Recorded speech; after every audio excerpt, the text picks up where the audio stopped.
Everything was taken away from me. I told myself, what is there to live for, even if the war is over? I won against all odds. I am here, look at me, I am here.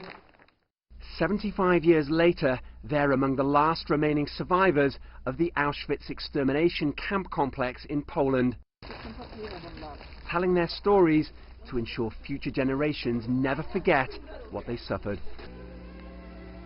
Nazi Germany and its anti-Semitic collaborators murdered some 6 million European Jews during the Second World War.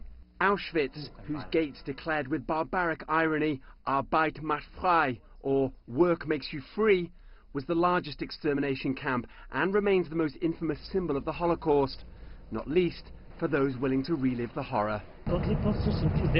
When the doors opened, we felt like we were entering the gates of hell. There was smoke everywhere. There were awful smells. We could see bodies along the central alleyway. There were dogs running around, jumping on people who looked like walking skeletons. Extermination was the fate of all who were not fit to be active beasts of burden for the Reich. More than 1 million people died at Auschwitz alone, including non-Jews. Many gassed and then incinerated in enormous crematoriums, or simply shot dead and thrown into mass graves. When Russian soldiers liberated the camp and its sub-camps, the full horror of what had taken place wasn't immediately apparent, nor to the prisoners initially. The worst of all was when we heard rumors, when we asked, why don't we see anyone from our family who were separated from us by the Germans that day when we arrived? And then we knew the truth. We were told, don't you see the smoke rising up? What could we think? Maybe it's from the kitchen, maybe from the laundry place. We couldn't even think for a moment on crematoriums. After liberation, a museum was created in 1947, the huge site preserved to bear witness to the Holocaust.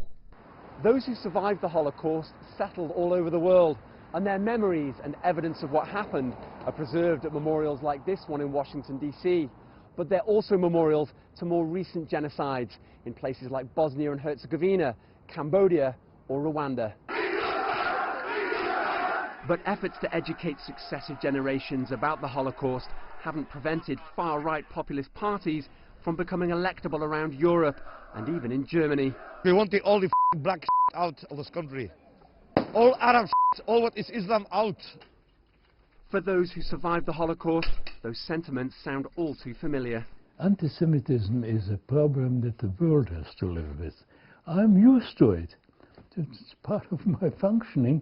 That is there in the background all the time, some of it very much within me. I mean, somewhere else, I said, Auschwitz isn't gone. I'm still, part of me is still in Auschwitz.